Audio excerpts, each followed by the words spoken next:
A shakeup in the race to represent Texas in the U.S. Senate. With today's filing deadline for next year's primaries, Congresswoman Jasmine Crockett decided to join the fray. Good evening. Thanks so much for joining us. I'm Jennifer Sanders. I'm Daniel Marin. The Congresswoman had been waiting to see what happened with the U.S. Supreme Court regarding the state's new congressional map, and her decision isn't the only thing that is altering this race. And she made the announcement to a crowd in Dallas just a short time ago. Crockett has served in the state's 30th congressional district since 2023.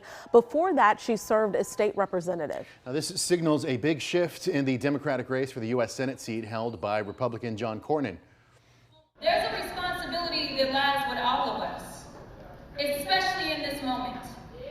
There are a lot of people that said, you gotta stay in the House. We need our voice. We need you there. And I understand.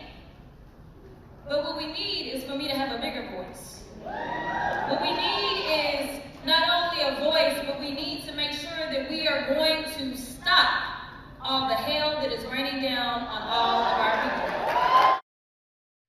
Now, Crockett faces a primary against local state rep James Tellerico. He put out a statement saying his movement is rooted in unity and welcoming Crockett into the race.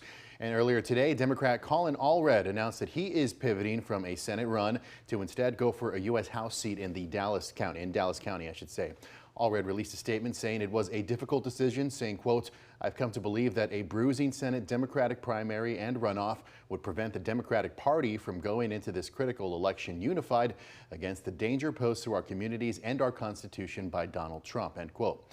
Allred previously served in Congress but decided to give up his seat in 2024 to run for Senate against Ted Cruz. Now, it is worth noting that the amount of change that will happen with the Texas congressional delegation with this new map.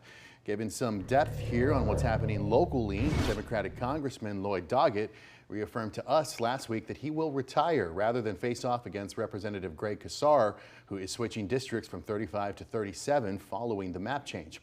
Republican Michael McCall announced he will retire as well. His District 10 stretches from Austin to Houston. And Republican Chip Roy, who represents District 21 from Southwest Austin into the Hill Country, is running for Texas Attorney General. So that's another retirement. At least 4 other members of the House from Texas are not going to run as well, including Republican Wesley Hunt, who is running for U.S. Senate.